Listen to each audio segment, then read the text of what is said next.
بسم الله الرحمن الرحيم سبح اسم ربك الأعلى الذي خلق فسوى والذي قدر فهدى والذي أخرج المرعى فجعله غثاء أحوى سنقرئك فلا تنسى إلا ما شاء الله إنه يعلم الجهر وما يخفى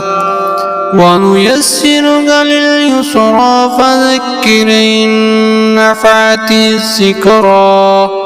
سيذكر من يخشى ويتجنبها الأشقى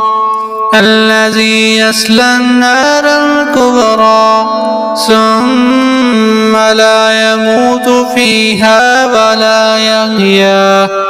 قد أفلح من تزكى وذكر اسم ربه فصلى بل تؤثرون الحياة الدنيا والآخرة خير وأبقى إن هذا لفي الصحف العلى